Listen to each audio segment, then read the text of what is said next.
Welcome to LOA Today. I'm Walt Thiessen. Today is Friday, March the 8th, 2019. It's 4 p.m. in New York. It's 1 p.m. in Los Angeles. It's 9 p.m. in London and Sydney, Australia. Good morning there. It's 8 o'clock in the morning. So wherever you are in the world, thank you for tuning in for another episode of LOA Today, your daily dose of happy. And the only unhappy thing today is that my co-host Linda Armstrong is kind of under the weather. She's not feeling up to her normal self. She's an energy coach, and when your energy isn't up, you can't be much of an energy coach. So she's going to kind of take the afternoon off. But she's done a wonderful favor for us. She has sent a good friend of hers, who's also a life coach, to sit in for her today, and I'm going to welcome her here. So her name is Liz Gracia. Have I got that right? Gracia? Am I pronouncing your name right? Gracia. Gracia, okay. Gracia, yeah. Okay. So Liz, well, first of all, hello, and second, thank you for joining me today. I appreciate that. My pleasure. Glad to have you. Nice to meet somebody new. Yeah. There's been a lot of that this week, and I've been enjoying it. It's always fun when we have new people coming on. And plus, I mean, probably about 70% of my co-hosts are life coaches, and this week I've interviewed, I think you'll be the third or fourth extra new life coach. So I am like inundated with life coaches right now, and it's a wonderful thing. I often say I'm the best really coach. A life coach, Walt. Oh, you're not? Oh, okay. Well, that's all right. I mean, I have co-hosts who aren't life coaches. I thought you were. I apologize. So my mistake. So actually, maybe I should take a step back. And why don't I let you tell us who you are instead of me guessing who you are? That's probably a better way to do this.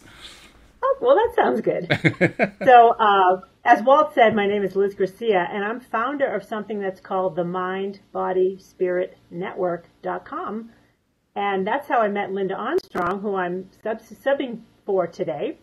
Linda is a member of this network, and what I do is I help alternative and holistic transformational types of professionals with their online marketing efforts, and I do that within the context of a conscious community, because I understand the power of networks and community online. So that's what I do there.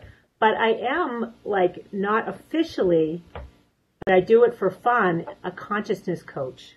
Now, what is a consciousness coach? What exactly is that? I study consciousness, and I understand where power exists in consciousness. And there is a relationship between the law of attraction and the laws of consciousness. And, sure. And who I studied is Dr. David R. Hawkins, who wrote a book called Power versus Force, which there's a big following of people that understand. When you understand where true power is, then you can apply the law of attraction more consciously. Right, so to speak. Right, sure. So that's kind of what I bring to the table today, is I love to share my understanding of consciousness and how it applies to the law of attraction.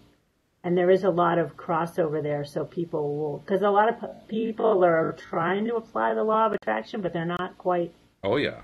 They're getting what they don't want, as you know. Lots of that. Oh, yes. Because we humans like to focus on what we don't want. We're good at that. And to complain and point at it. I know. We like to wrestle it to the ground like that. We do. Or Abraham. I'm going to wrestle that one to the ground. Let's just do that and be miserable. I love it. That's great. That's excellent. Yeah, I agree with you. I got to ask you, one of my co-hosts, her name is Cindy Chavez, and she's wonderful. She and I have been doing a lot of studying on the Wednesday afternoon podcast of the material of Neville Goddard. And Neville Goddard is very much also into consciousness. So I'm wondering, is there an overlap there between him and your guy?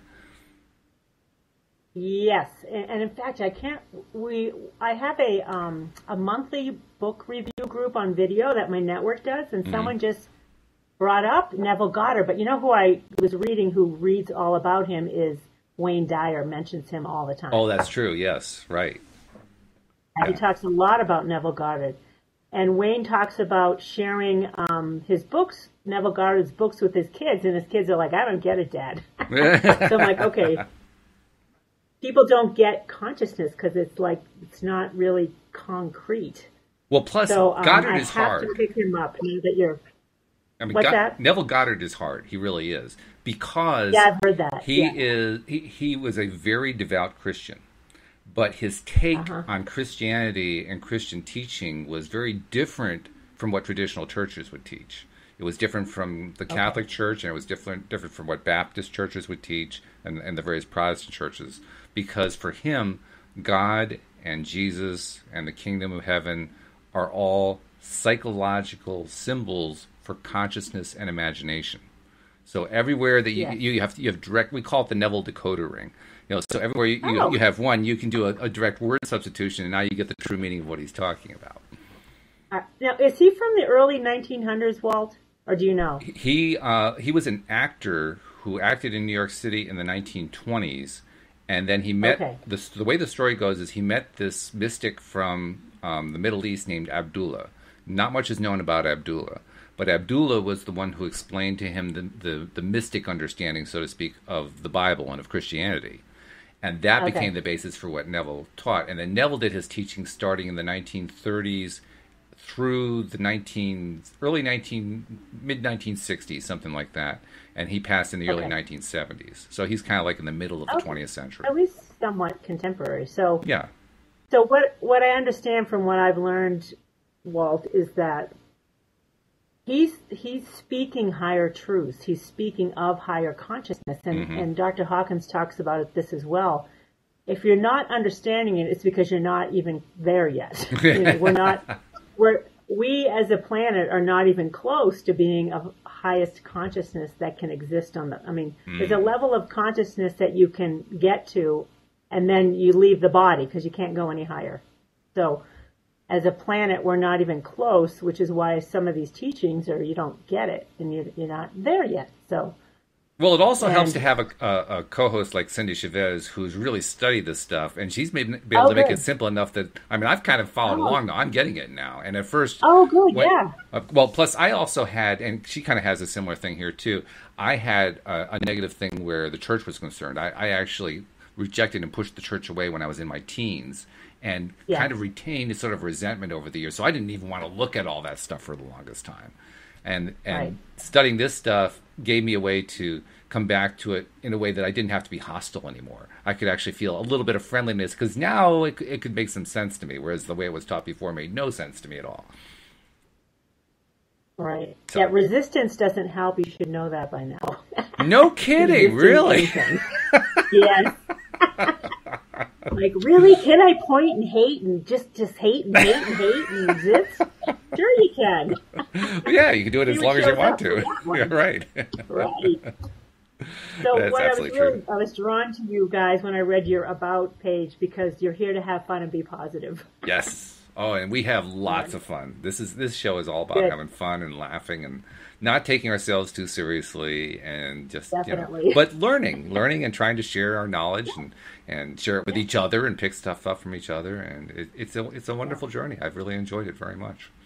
So I feel like, Walt, with all my studies of consciousness, I feel like I have come here to make it simpler as well. It's like, all right, let's dumb it down.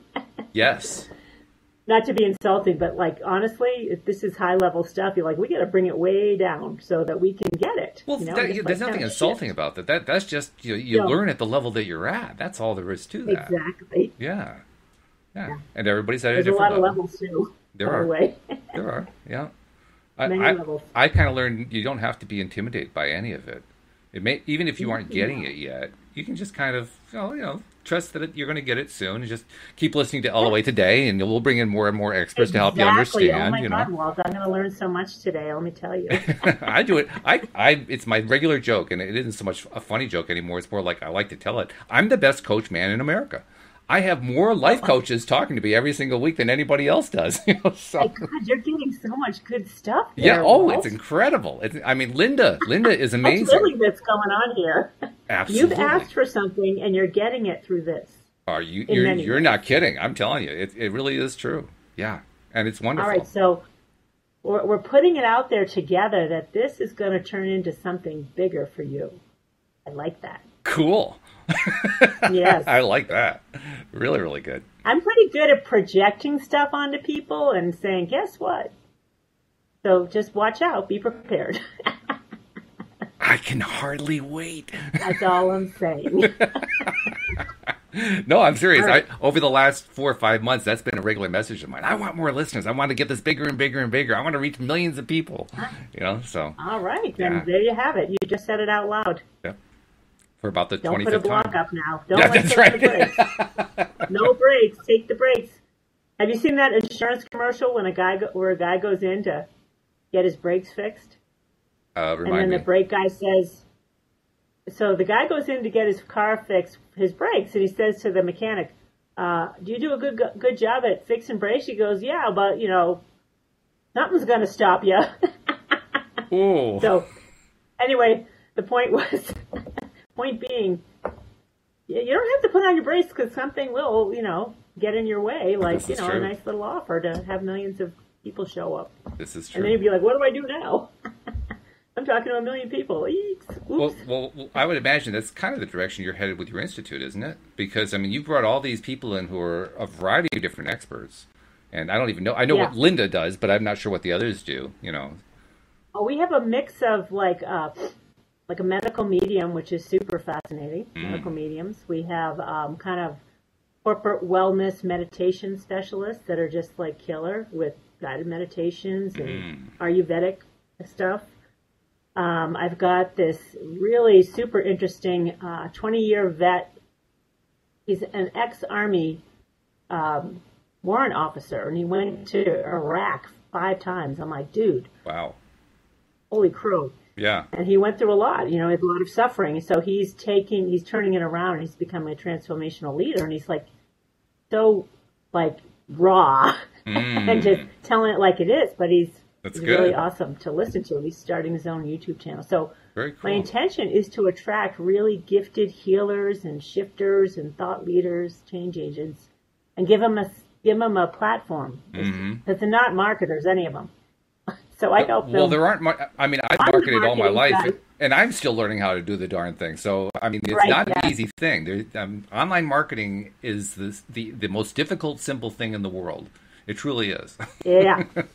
There's a lot of moving parts. There are, yes. So I'm like the healer's marketer because I'm a healer myself, like unwitting. I'm an unwitting healer and mystic. But I also do some business related stuff too. So I'm like the king combo for those alternative types. Well, I'm like, just forget about your marketing. Give it to me. I'll take care of you. You just got to let it in. Well, healing actually, that's going to be good for that. Your job, let it in. Yeah, exactly. Yeah, but healing's going to be good for that, isn't it?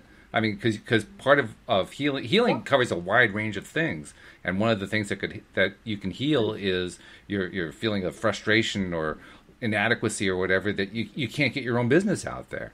That needs healing. Yes. In fact, I have a client, a member. She's been an acupuncturist for 30 years.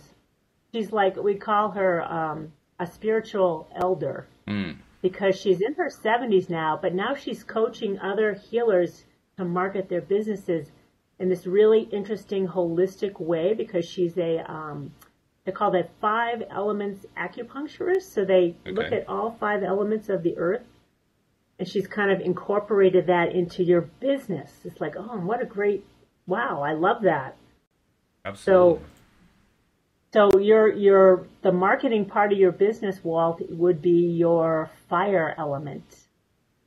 What's the fire of your business? Okay. Yeah. And the metal is the money. Yeah. The money element. Right. The, what's the first one? Anyway. There's water, metal, earth, wood. I forget them all now, but each element represents a different part of your business. And she made a really excellent point that it's everything in consciousness is a living system. Your business, your LOA today, is a living, breathing entity, whether you're aware of it or not. That almost gets scary. No, I think it's kind of cool. Well, I guess it depends which way you take it. You can take it as it's this wonderful, beautiful being that's growing up, or you could treat it as, oh my God, it's this monstrosity that's building up. It could be either way. Yes. Yeah, let's not go there. No, that's probably not the best way to go. I agree with you. Right. You're all about the fun, so that's already the essence of what you're wanting to do. So I don't think there's a monster in there unless you get in the way. Well, Interesting thing about monsters. Monsters are actually our way of kind of metaphorically describing contrast. Yes.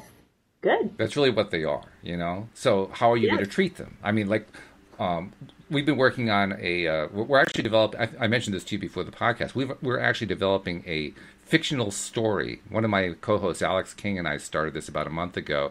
And then this morning, she and I and Tom Wells were kind of fleshing it out some more. And the idea is to create a fictional series that we can include as like a segment here on the podcast. It's kind of like a TV program or an old style radio program, but done in podcast format. And Okay. it would have the same kind of drama as, you know, anything else. It might be more like along the lines of a romantic comedy, but it would also have dramatic aspects to it. And I gotta tell you, I mean, we were fleshing out the characters today. These characters are really dysfunctional people. So talk about creating a monster. But where we're going with it is, once we get it all fleshed out, we've created out, you know, these various subplots and so forth. The idea is to one at a time start working them through therapeutic processes so they can start to grow out of them. I love that. That's fun. Yeah, it is fun. That's a lot of fun. And what That's we're excellent. finding, So you guys will be the actors. You'll have a written script, and I- you'll be the actors. I don't know of who the actors are going to be. dysfunctionality, I or mean, maybe, I don't know yet. I think to a Okay. certain extent I'll rely on my sister because, like I said, my sister has a theater background. Okay. And she's been a playwright and she's been a director and so forth. So I'll probably talk to her and, you know, get her ideas about, you know, well, can we use any of my current co-hosts? Do we need to reach outside? Who would we reach out to? I mean, I don't know the answers to these things yet. All right. So there's a lot of moving parts and variables. Well, it's like anything else with the law of attraction. You don't want to spend all your time figuring out the how, Right. right? You know, so we're just Yes. diving in. We're just starting to create the thing and see where it Yeah, goes. just start Yeah, creating. Yeah. exactly. Yeah. Yeah. Let the creative. That's a lot more juice and creativity than. Well, I'm telling you, Trying to do I was going to. I don't normally play back all the episodes because it would take too long. I mean, I've got 10 episodes a week Yeah. that I'm doing, but I was playing through this episode today. I've got 5 pages of notes so far off of that episode, trying to piece together all the pieces that we've gathered. And I mean, these characters they're scary. I mean, the lead protagonist. This is a woman who is a talent agent in Los Angeles, who is recently divorced, has 2 kids, and her own problem that she has is she grew up in a family where her mother was something of a flirt. Her father was a cheater. He was constantly cheating with other women, and those are her role models. And the only thing that she learned about how to deal with relationships is how to flirt. So flirting is her entire model of how to do relationships. And of course, that Oh. leads to her having broken relationship after broken relationship because she doesn't know what the inner workings of a relationship is. Add in the fact, Oh, yeah, That's a good one. yeah. Now add in the fact that this woman is not only unclear about how to do relationships, but she's a talent agent. She spends a lot of time on red carpets. She works with the stars because she lives out in Los Angeles in Hollywood land. And so she wants to be Mrs. Glamour. She wants to be, or Miss Glamour, whichever way you want to look at it. She wants to be the glamorous one. She's actually kind of a plain average woman, but she does everything she can to make herself glamorous and attractive and so forth. And so it all becomes about the surface, about the superficial aspect of who she is and how she can flirt with somebody. And add into the fact that because she's got this family background, she also is unwilling to dive into the internal relationship because she's angry at her father and her mother provided no guidance at all. So she doesn't know how a good relationship works. And that because she's angry at her father, she's also playing that out with the men that she meets. So she has this love-hate relationship, you know, push me, pull you kind of thing with the men that she's meeting. And so who does she draw into her life? Married men who are players. And so she's in this current relationship with a guy she doesn't know is married. And I mean, it's turning into a soap opera at this point. It is a soap opera. Yeah. So where's the lesson in there? How's the lesson going to come through? We started to flesh that out toward the end of this morning's show. And where we're going with it is she has a kind of a complete crash in her life because she learns that the guy she's now seeing is already married. This guy has also developed a relationship with her daughter, her 10-year-old daughter. And her daughter, I mean, like a father-daughter type relationship. And Okay. now, because it's been revealed that he's married, her daughter is now crushed by what's going on. And on top of that, her daughter's father, who is a Hispanic man and who is very traditional Hispanic. So he's the kind of person who believes in a traditional family unit, but in the old world way. So the woman should be in her place. The woman's role is to be the homemaker and take care of the kids, and the father's role to go out and, it's the old style. And he's running into the fact that he's now in America, and that kind of clashes with everything that goes on in America. But he's still trying to stick to that role. He takes his son out on their boat all the time, and he's constantly showing him what the man does out on the ocean and bringing in the seafood and all that kind of thing. But that's not for the daughter. So the daughter is now alienated from her father because her father won't spend any time with her, alienated from the new man in her mother's life because that new man is now a married man, and so he's basically proven to be a cheat and a liar. And her mother is now falling apart, so her mother's not available to her. So Lana is basically falling apart. So now there's two crises going on at the same time. Yes. So Nance, who is the main character, I mean, her life is about to collapse, and she doesn't know what to do, and so she ends up in therapy, and that's where the whole thing starts to come back together, because the therapist is teaching her how all this works, bringing it all out of her and bringing out her emotions about it, and then helping her tie together how the whole thing is working, and then coaching her into, how can you put your life back together again while teaching her LOA principles. Okay. Yeah. All right. So who's going to therapy, the mother or the young girl? The mother. Or both of them? Well, initially the mother. Eventually, I think they all end up in some sort of coaching situation, but initially it's the mother, yes. Okay. And then that leads into all your law of attraction coaches. Absolutely. Right? Yeah, sure. Nice. Yeah. So that's kind of, I mean, there's actually more to it. Like I said, I've got 5 pages of notes on this thing, but that's kind of the upshot of what we have so far. Okay, so that could go on for a year, that storyline. Oh, easily. Yeah. Right. And are you thinking of having different storylines though? Like kind of like a movie that has probably 3 different stories going on at once? Well, we have the 2 storylines started so far. There's the mother's storyline and the daughter's storyline. Okay. And in fact, when one of the things we talked about was how when the mother is now entered into the coaching or therapy or whatever it is, and she is discovering these pieces of, how her psychology is put together, how the tapes in her mind are playing and so forth. Simultaneously, her daughter is playing out the same thing in her life. So we're shifting back and forth between the 2 scenes of the mother and the daughter basically mimicking the mother and not realizing it.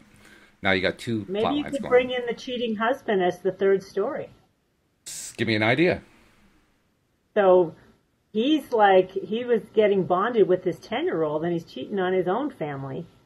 So he's got to come through his own kind of realization himself. Like, what's going on here? What am I doing? Why am I, my family not good enough? Or, I don't know. There's another story there, though. Well, there is one. I mean, it's certainly at least a subplot, because he's a pretty insecure guy. I mean, he's a player, but he also is very, very tied to his, quote, real family, because he has a wife and kid. And he does everything he can to keep them from knowing about this other life that he's got going on there. But he desperately needs them, because without them, he has no sense of himself. So, that's the only sense of himself that he has. I see. Yeah. Yeah, there's 3 stories right there. Yep. That's enough to get you started. Well, then we also have Nance's ex-husband, Miguel, because he's the one who was brought up in Mexico. He's the one who thinks that the wife should be staying at home and the man should be out in the world, the old world style of thinking. So now he's coming face to face with how that works in American culture, or more precisely, how it doesn't work in American culture. So that's his storyline. And then his son is trying to learn to be like his father, but that's clashing with what all his friends are experiencing and telling him about. So he's really confused about what's going on in his life. So we actually have about 5 different storylines going on. Cool. Yeah. So I'm going to invite you guys to check out Power versus Force. Okay. Because when you understand them, there's a map of consciousness. And what you're talking, when I hear stories or I watch movies, I now look at it from levels of consciousness because I know what they are. Mm-hmm. I'm like, oh, look at that level of this is where they're operating from. So tell us about it. So in the context of what we're talking about. Mm-hmm. Yeah, we'll talk about, so the map, let's just talk about the map real quick. Okay. The map of consciousness is the scale from 0 to 1,000. Okay. and it's a logarithmic scale. So Mm-hmm. 1 on the map of consciousness is 10 to the first power. Mm-hmm. 200 is 10 to the 200th power. Mm-hmm. So if you're a mathematician and you did math and exponential stuff, you know that the higher you get, the more quantum it gets. It's getting huge as you go up the map, right? Yeah. So the highest level of consciousness a human being can operate at is 1,000. And that's what I put together Buddha and Jesus. That's clever. That works. Jida. They already put themselves together. They already know they're the same I love one. it. So Jesus, Buddha, Krishna, all the avatars throughout history, many of them calibrated at 1,000, which is, kind of outstanding. The level of consciousness of 200 is where there's a turnaround from negativity to power. So at 200, when you hit 200, now you're positively creating and you have power. 200 and below is all the negative emotions. Anger, fear, righteousness, pride, doubt, shame, blame, all of that stuff is energetically a toilet bowl. So it's all a downward pull. I love the metaphor. Right? So when you spoke about glamour is actually negatively oriented energetically as opposed to beauty. Mm-hmm. So a cool little twist is for the glamour girl to understand there's no power in that. And you wouldn't necessarily go into this because it's a higher consciousness. Right. It'd be kind of a simple realization that her beauty and inner beauty has way more power and appeal to everyone that matters in her life than glamour. Glamour is really a needy type of energy. Mm-hmm. It's not of higher consciousness. Mm-hmm. So when you hit 200, 200 is a level of courage. And this is typically, I'm noticing a lot with coaches. Coaches want to get you into courage onto some topic. You got to step into courage. And when you do, now you have power. Mm-hmm. Now you can actually do something about it. But a really important thing to understand is that we as human beings are all levels of consciousness on different topics. Mm-hmm. Okay. Some topics we're in the crapper on, right? Like we don't like our bodies, we don't like how much money we have, whatever. Right. This woman is, she's stuck on glamour, so she's stuck in a lower level consciousness on her own identity, how she identifies herself. Yeah. So it's kind of cool to look at the different levels and see where they're at. So to bring her from this feeling to have to be glamorous into her own inner beauty that would be a lesson in consciousness. It's like, there's a different feel.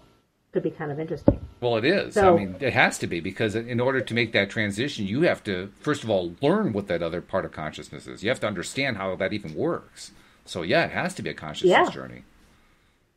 Yeah. So, just so you know, the level of consciousness of the planet is 207. So what does that tell us? 207. It says I think it happened maybe 15 years ago when we made a quantum leap in consciousness on the planet from like 190 or so to make a jump to 207 is huge. So something happened. There was a big shift in consciousness so that now we're not going to destroy ourselves. Good to know. A planet that operates with the technology that we have, under 200, we will destroy ourselves. But Hawkins is like, for somehow we made it so that we don't have to be concerned about that unless we take another nosedive in consciousness. So it's just kind of interesting to know. And as you move up the map, when you get up to 500, this is another interesting point, and there's a couple of places. Let's start at 350 because Esther and Abraham talk about being willing to accept you're the creator of your own consciousness. She says that all the time. Right. Right? Yep. We're just trying to get you guys to be willing to accept you're the creator of your own consciousness. She always says it. On the map of consciousness, comes in at 350. So that's a quantum leap up from courage, right? To be willing to accept you're the creator of your own mess. Right. Is essentially what we have to accept now. Like, exactly. Most humans are making a mess of their lives because they don't know any better. So when you're willing to take responsibility and stop blaming anything outside of you, you'll come into a significant amount of power. Mm-hmm. Okay. Like huge. All right? And this is also the level of consciousness that is required to solve problems. You got to be in the 250 range to solve a problem significantly. So that's good to know as well. Okay. Like you look at our political, I'd like, every president should have a consciousness advisor.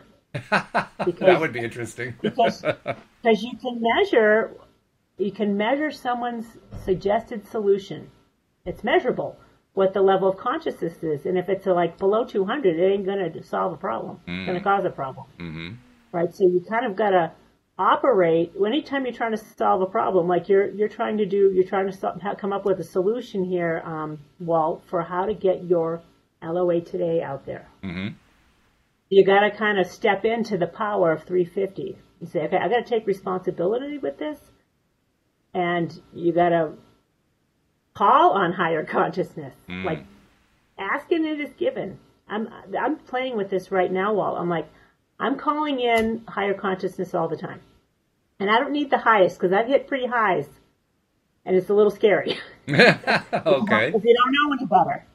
When you're in this very high state of consciousness, this is another part of my story. I hit very high. I've been in the presence of what I can figure right now of about 850. Wow. And that presence, it's astoundingly, profoundly beautiful. But it's not of this world. So you can be a little, if you jumped there like I did, it can be a little scary, and that's a whole other story.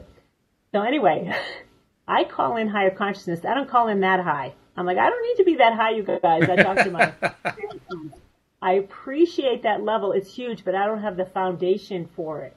Sure. I don't have the energetic foundation. You got to build your foundation. Okay. Making leaps like that is where you get into that roller coaster. You're like, ooh, that's not any fun either. So anyway, so I wanted to talk about 350 because this is a law of attraction audience, and that's what Esther and Abraham are talking about, which means you gotta really make a leap in your own consciousness and accept. You gotta stop pointing outside yourself and blaming everyone and everything else beyond you, which is like a huge step. It is. And even Dr. Hawkins says this is a gateway to higher consciousness. Are you willing to do that or not? If you're not, you're going to stay below there. So the next level of consciousness that would be of interest to everybody, because we're all of the mind, is 400, which is the level of the mind. And it's the level of reason and rationality. And there's a lot of power in that. And there's a lot of power in the mind, too.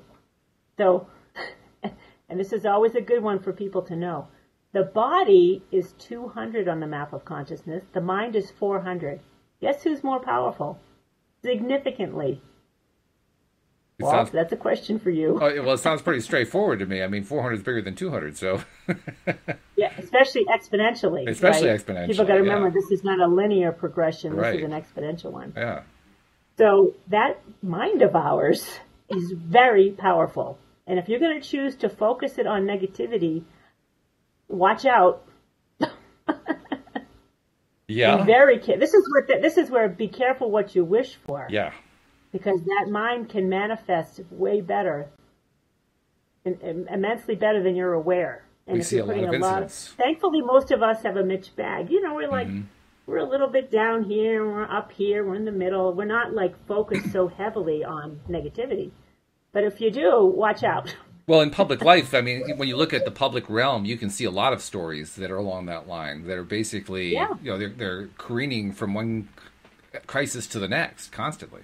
Yeah, it's kind of, right now it's a bit of a lot of, like I know better than to listen to the news. It's like I just walk away. I don't want to even because, what's interesting is Dr. Hawkins and Law of Attraction talks about whatever you put your attention on, it's an impersonal energy field. Mm-hmm. There's no judgment. Right. It's impersonal. So if I'm going to focus on negativity, consciousness is like, okay, here you go.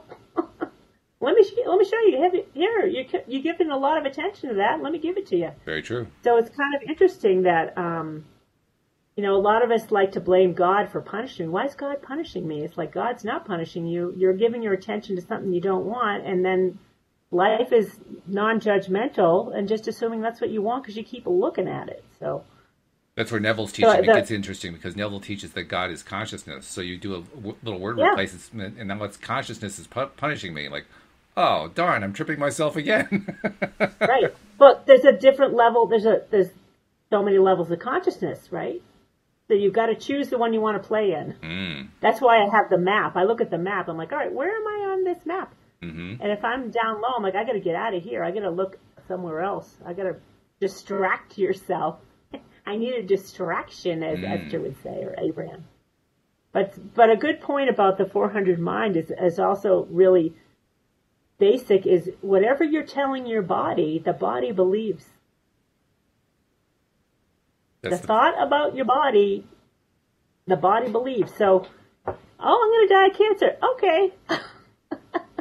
The body's like, all right, let me help you with that. Mm-hmm. Or I'm fat and ugly. Okay, let me show you what that looks like. Mm-hmm. Mm-hmm. As opposed to loving and honoring the body. And Dr. Hawkins likes to treat the body like a pet, because at higher consciousness, it is. It's not you are not the body at a higher level of consciousness at all. So let me ask you a question. Yeah. Bringing in the concept of subconsciousness. Now, this is a concept where some people say, well, consciousness and subconsciousness, they're really the same thing. It's just two different ways of looking at the same thing. Others say they're two separate things. Some people say that the body is where the subconscious mind is. Where does this particular approach that you're talking about, does it even include subconscious, or is it not part of it, or how does it work? Well, I think it's probably part of it, but the subconscious mind is kind of giving you what you want. This is like free will. In fact, I just today I found this guy, Dr. Bradley Nelson. Have you ever heard of him? No, I don't know that. You sound familiar? No. He wrote a book, and he has some stuff on Gaia.com, some interesting videos about the emotion code. He's talking about emotions and the subconscious. So he's saying the subconscious is aware of everything that you've ever thought, interacted with, experienced, everything. Mm-hmm. And if you have a traumatic event, for example, there's energy in the body that gets stuck. And so we have all this emotional baggage that's getting stuck in the body that he's talking about, how to work your way through it. And I think it has to be brought into conscious awareness. The subconscious has it. And I guess, at another level, the subconscious is, you're here to experience this, so who am I to get in the way? I'm going to you're going to see what happens. This is what happens as being a human. Right. And then when you get conscious, you're like, okay, I got to bring the subconscious to awareness. So I'm willing to look at it and bring it into awareness, I guess. They're two different levels, they're two different approaches. Okay. That's my guess. Okay. Based on things I've seen. Well, it adds up. I mean, it sounds like the concept hasn't really been developed a lot in Hawkins' approach, in his program, so to speak. Well, it has. He's friggin' brilliant. Oh, okay. I don't fully understand everything he's talking about. He was like an esteemed psychiatrist with the largest psychiatric practice in Manhattan. Really? For many years. Yeah, wow. He's no dummy. And then he took on the science of consciousness. For decades, he's been studying it, doing the research, getting the data together, and then sharing his talks. He's awesome to listen to. He's funny, and he's of highest consciousness. He has experienced what I have for ongoing periods of time. So he operates from a very significantly much higher level of consciousness, though he has passed. He passed about 4 years ago. Linda just signaled me that she's been commenting like crazy, which she has. I've been trying to follow the comments while we've been having our conversation. Go ahead, follow on. I knew she was on there. And I won't try to repeat all of it, but she did make a couple of comments to Jeffrey, who's also one of our live stream listeners. Okay. Let's see, where was I coming to? Oh, she says, yes, Liz, thank you. This is why I use the gate modality. It's all about releasing from the cells of the body. Totally works, she says. Oh, okay. Yeah. Yeah. So Dr. Bradley is talking about, Dr. Hawkins talks about it too, but Dr. Bradley is kind of taking it a step further in my understanding of how to actually release some of this stuff, and which is what Linda's doing. Mm-hmm. So Hawkins realized that you've got to let go of your own negativity and all your baggage. but some of it's buried so deep you don't know how to get to it. And that's where Linda and other healers like her can get to it. It's like, let's get to it and see where where is it, and help to release it. And I think there's I'm feeling like you've got to recognize some aspects of that, those buried things. I don't know that you can just let them go. Some of them may require conscious awareness. Well, it's been an education for me co-hosting with Linda on Friday afternoons, because she's been introducing me to a lot of these concepts and and helping me to even just connect energetically, because I was never really good at doing that connection before. Now I'm getting it, and like she says, it's always been there, but I never really realized what it was that I was experiencing, and so she's helping me to understand that. Right. But it's quite the education. I'm learning more and more. I've actually gotten to the point now, under her guidance, but I've gotten to the point where I can actually feel my aura, like 3 or 4 feet out. Like, cool, this is great. I love this. Yeah. So while we have Linda Armstrong on the line, I do want to make a comment. Sure. That's related to her. So we talked about the mind is at 400, and I want everyone out there to stop telling your body it's bad. Start loving on that body of yours, because the body is way weaker than the mind. So I want to make sure to get that one across. And I've been working with that in a big way. And I love to, I totally am not willing to buy into the whole aging thing whatsoever. Oh, we got to have a good conversation about that, because that's one of my favorite things. There's no need for that. So the next level, which is another spiritual gateway, is the level of 500. Okay. And the reason why that's significant is because you're now entering the spiritual realm. You're getting out of the mind. Like, an interesting point is that Einstein, Freud, genius levels hit 499. And really? They kind of they hit a wall. They're genius in the mental realm, but they hit a wall in the spiritual realm because they have to let go of the mind. What does that to mean? Get into higher truths. Well, you can't rely on the mind. Okay. There's a limited truth. You've got to enter the non-linear realm to realize consciousness is way more massive than we petty little humans think, right? So when you hit 500, this is the level of love. And the reason I want to bring it up now is because Linda Armstrong is focused always on the love. Oh, brilliantly. Which is super powerful. And true healing and true healers operate from 500 and above. Ah, okay. Of which, when you hit 540, which is unconditional love and joy, there's only 0.4% of the world ever reaches that level. Mm-hmm. And then as you go up, it's fewer and fewer and fewer. Sure. Very few. And this is a good point. His last writing, there were 12 people on the planet that calibrated at 600 above, which is the level of peace. Which you can't, once you hit 500, you're in another realm. Mm-hmm. When your whole consciousness is 500 above. I hit 540 very quickly, and then I went higher and higher. But then I crashed because I didn't have the foundation for it. Mm-hmm. I don't have the foundation, and I had fear and misunderstanding about what's going on. But we all have some of that, so that's how we can kind of, integrate it all. But you need to know that love is the truth and way, way more powerful than you can imagine. We have a question for you on what you're talking about right now. We have a question. One of our audience, the live stream audience. Okay. Her name is Saira, and she says, "Is 500 what they call the fourth or the fifth dimension?" No. Hawkins does not calibrate dimensions as being true. The fifth dimension, as I recall. I'd have to refer back to his... It is a different dimension, though, when you hit 500. It's a very different experience of life, and feeling the presence of love and divinity is a huge shift. When you feel it. And I was in the presence, I could feel the presence of love and divinity and higher, presence. So it's just, it's very hard to describe because it's not of this world. Jeffrey, but you're in it. You're in this world, but not of us. Jeffrey also has a question. He says, how are these consciousnesses measured externally? And I'm not even sure what he means, but I'll throw it out there and see if you can handle it. Okay, the measure is done through applied kinesiology or muscle testing.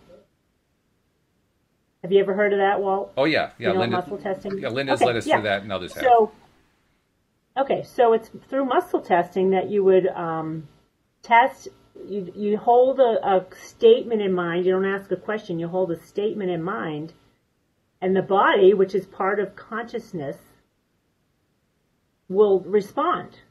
Like, so you have an arm out here, and you say a statement, and the body will say, and then you can say, this statement calibrates on the map of consciousness at 200 above. And you just keep going until you go weak, right? So you keep measuring it. And then it's like, no. So then, okay, then it's 150, yes. 175, yes. And you just kind of keep. So he did this with thousands of people and millions of calibrations on thousands of topics. Mm-hmm. Super fascinating.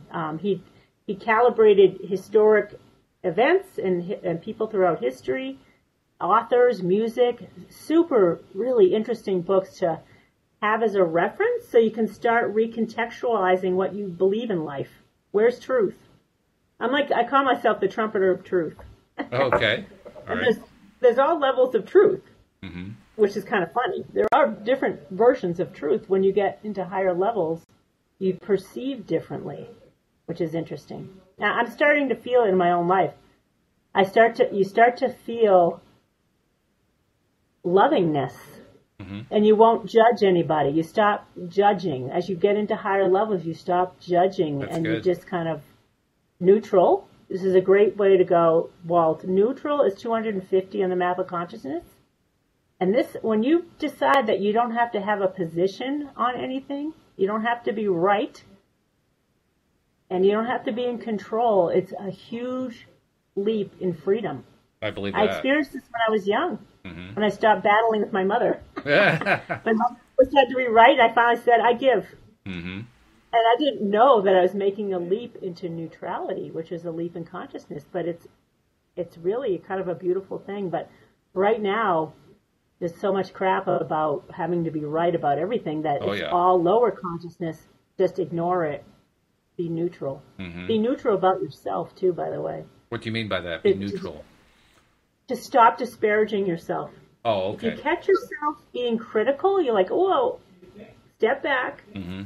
And say, okay, no, I'm going to be neutral. Mm-hmm. There's so much power in that, and eventually, the power of being neutral about yourself is going to bring you into a level where you can start loving yourself and having fun. And if you're not, a lot of people are not loving themselves. So neutral, I always say, go neutral, man. There's so much. The power is huge when you realize how huge it is. Being neutral. Well, that actually raises a question that I've been wondering about since pretty much you started talking about this consciousness scale or these levels or so, or however you want to call it, because it's a logarithmic scale, which means it's hyperbolic in the way that it goes up. Good word. Yeah. Well, I'm wondering, how did Dr. Hawkins come to the conclusion that it was a hyperbolic scale? How did he know that it was logarithmic? There's got to be some way that he came to that conclusion. I didn't understand the term he used for it's like a megahertzy Scooby-Wooby word that I don't know what the name of the energy. It's a type of energy he's measuring. Oh, okay. All right, so he had to use, he was divinely guided, so he got stuff. Mm-hmm. I don't know how he determined it, but he's a scientist. He's a brilliant scientist. He's up there like probably genius level in his mental capacity, mm-hmm. as well as spiritual capacity. But the measurement for the consciousness is something I don't even know what it is. It's almost like a wattage or a megahertz or I don't know. Okay. Linda will tell you I'm always interested in the scientific side, so that's why I was curious about that. So I didn't know. I wasn't familiar with the measurement. That's okay. But he made it simple for us by saying, it's 1 to the 10th power. It's all to the 10th, 200th power, blah, blah, blah. You just mm-hmm. keep going up. Yep. But there is a measurement that if you're a scientist, you'd probably know better than I, and it's in his book, Walt. You'll have to tell me what it means. Oh, I okay. don't understand it. It's definitely scientific numbers. I'm not familiar with. That's fine. That's all right. I did great in advanced calculus, and then I hit a wall. Understandable. Yeah, I ran into the same wall myself, although I found that my wall was more about, I thought that I wanted to learn advanced levels of calculus, and then I found I didn't. I was surprised. Oh. I started to study. Me too, Walt. You had the same thing. Okay. I mean, well, I thought I loved advanced calculus, and then I went to do differential equations. That's where I hit the wall. It was like like I was in another world. Mm-hmm. Well, they are. Do you remember that? Differential equations are very abstract. I thought I was going to have fun with them. I'm like, I had to take an F. I'm like, what? I went from an A in advanced calculus to an F. I'm like, okay, I hit my wall. I've got a different calling. I did struggle at first. I actually got to the point where I was into the A range again, but I realized I just lost interest. And that it was becoming effort. You know how we talk about efforting? I was really efforting to get there. And I just didn't see why I'd want to continue with it. It just seemed like this pointless exercise for me. Like, why am I doing this? And so I just lost it. What did you end up doing, Walt? What did I end up doing at that point in my life? Actually, I went into banking for a while. Oh. I mean, that's left field. Right. You learn about finance and money. Yep. I hang out with the money. Most of my career was actually tied into computers, and I was one of the very, very early computer adopters. I got my first computer in 1982, and I took to it. I was one of those people who it came easily to, so it just kind of became the basis for everything I did after that. Oh, I bet. Yeah. Yeah. You were in high demand. Now, no, it doesn't even matter anymore because everybody knows how to use a computer. But at the time, it was pretty big. Yeah, that is huge. Yeah. Really huge. Yeah. Yeah. So interesting. Anyway, we got up to the love level, and that's where once you get above 500. Well, you got the peace. You said peace was world. at 600, and then what's after peace? Peace. Yeah. A peace like you never know. You'd never can imagine that. I mean, even 540 is huge. When I hit 540, I'm like, I am not in Kansas anymore. It's pretty amazing. But there's a downside to making those leaps. I'll just forewarn you if you're not ready. And that's the swing. Maybe you've heard of the spiritual swing, like the pyramid. Tell me or more. You feel it when you're trying to work on yourself and you hit a high, but then you sink right back down. Well, that's normal. You had that experience? That's normal, right? To me, that's normal behavior. That's what happens all the time. Okay. Because we don't know any better. I didn't know any better. So anyway, when I swung in the opposite direction, equally in the opposite direction. To go from that high to swing to the opposite of that is not pleasant. That's a crash. Yeah. And confrontation with something you don't want to know exists. Let me just put it that way. So. Wow. Yes. You don't want to go there. Ever. So are we talking about incrementalism here? Talking about learning how to move up incrementally and establishing a foundation each step of the way? Yes. That's the way to go. That's what I'm doing now. And I pray to God every day because I'm like, God, seriously. You know, I'm aware of the presence of God, luckily, which is kind of nice. So I just talk to God. I'm like, listen, and I laugh because I got myself in a major pickle with this scaling the map of consciousness and swinging back to the other side where you don't want to know, you don't want to go. And I make fun of it. I'm like, I'm not in any hurry to jump up there again, let me tell you. I am not equipped for that encounter ever again. Yeah. Well, ever is a long time, but I always say, I'm like, I want to go there, but I want to go there at my own pace. I don't need to. Yeah. I don't need to rock the boat. Exactly. Yeah. And it makes sense because when we take one step at a time instead of trying to take 20 steps at a time, well, first of all, you're not as likely to strain the ligaments of your leg because you're not reaching too far, you know. Yes. And second of all, it fits the Abraham formula. It's easy. It's easy to take small steps. It's only when you're trying to take big steps that you trip and fall and hurt yourself and stub your toe and smash your face into the ground or whatever. So here's an interesting little tidbit about this, about taking steps. Hawkins has found that if you move up even 1 1/10 of a point on the map of consciousness, because it's hyperbolic, right, Walt? Mm-hmm. It's hyperbolic. Right. He said even 1/10 of a point on the map. So if you go from, let's say it's a point, if you go to 300 to 301, it can be life-changing. Oh, sure. So, little steps. Well, how can it be still a anything? big step. It has to be life-changing, because any time that we're changing any part of the way we think about stuff, there's going to be a corresponding experience that comes out of it that's different from what we're used to. How could it not change? It's got to change. It has to. Right. Yeah. So it's kind of cool. He said that based on his studies and his calibrations, most people don't go more than 5 points in a lifetime on the map, which is fine. I mean, we're here forever and a day. What's the hurry? This is true. That's another. I mean, I've had some experiences 2 or 3 times now where I've been shown eternity. I don't know how to tell you how I've been shown it, but I've experienced it. It's like a out-of-body experience. Like, here, Liz, let me show you what eternity looks like. And you're like, whoa. Slow it down. We got eternity to do this. What's the rush? What's the rush, right? I do not need to leap in my level of consciousness this lifetime. I've gone as high as I need to go. Let's take it slow. And yet you must have wanted it on some level, because you got there. I mean, you attracted that. You attracted that experience. Oh, yeah. You know, and I did. And it was good for you in some way. And the opposite. I attracted the opposite too, though, Walt. Well, so I'm like, really? Oh. But that's contrast. And what you found is one form of contrast, one more form of contrast that you say no thank you to. And that's okay. Yes.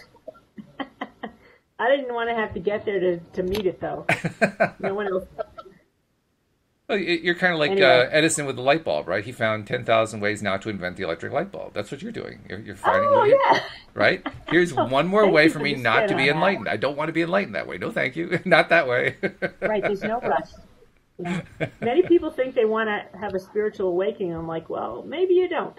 Although one little point is a spiritual awakening for people. I had like, I don't know, I think I had 500 point leap. That's huge. That was a little uncalled for. Yeah. Yeah. Well, it knocks you off balance. You don't know how to handle it, and so it feels uncomfortable. That's understandable. Yes. But on the other hand, like Abraham points out, the way they say it more in the negative. I like to turn it into the positive. But they say you can't get it wrong and you'll never get it done. And I turn that around to you always get it right and the road goes on forever, which is basically just flipping the same thing around, you know. But, yes. Oh, I like that. But when you look at it that way, there was nothing wrong with what you did. What you did was perfectly right for you. It was great. Just not where you want to keep going, and that's all. No, exactly. Yeah. So here's another good thing for everybody to know.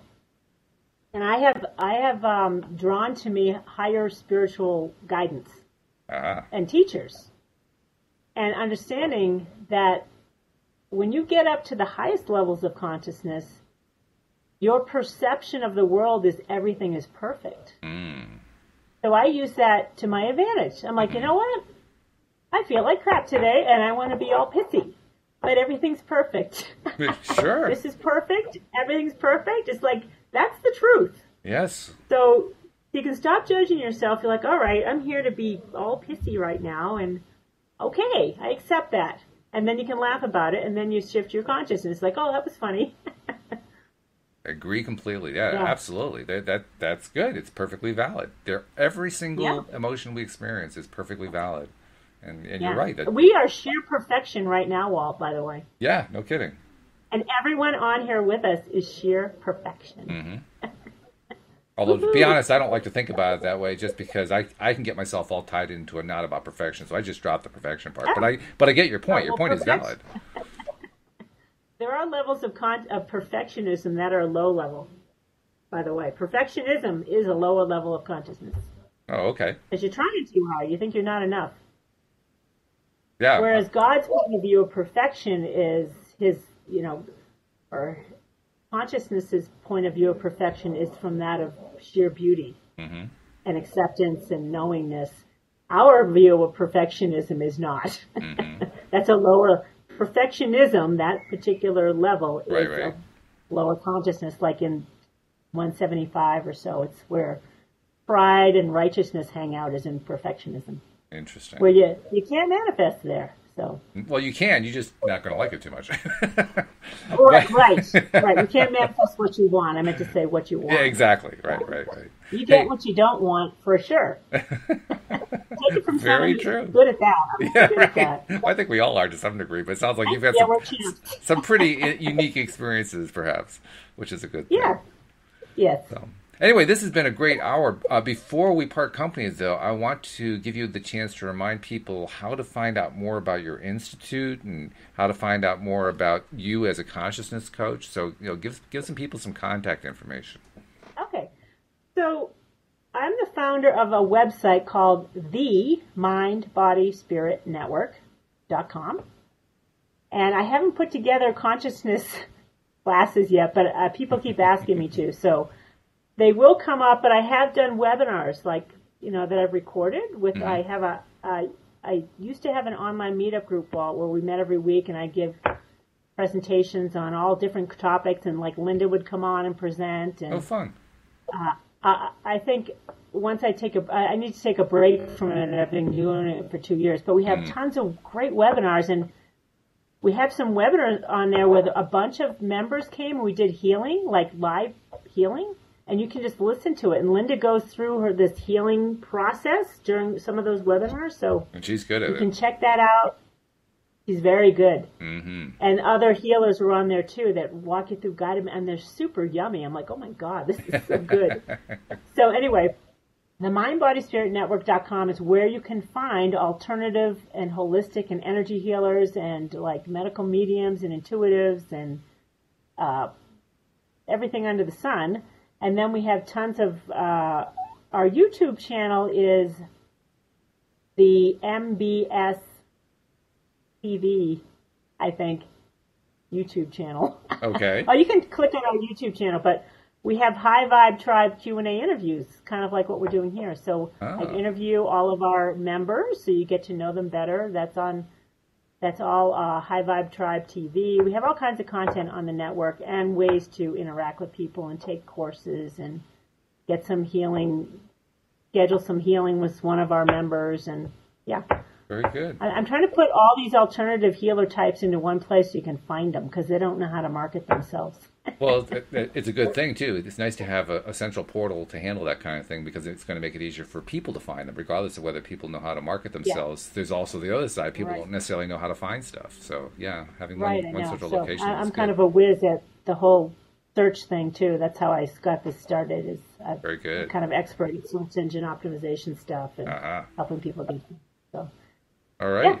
Well, good. Well, thank you for joining us on the program. I mean, this has been truly enlightening. We're learning about enlightenment in a different way. Yes, that's my point. Yeah. Very, very cool. Thank you. We're going to have you back again sometime. I have friends in high places that guide me, like, go here. Let's go light up some corner of the earth today. All right. And when you say high places, you mean high. I mean really high. I'm not kidding. I know how to call them in, baby. They're ever present. I'm like, yes, I accept that.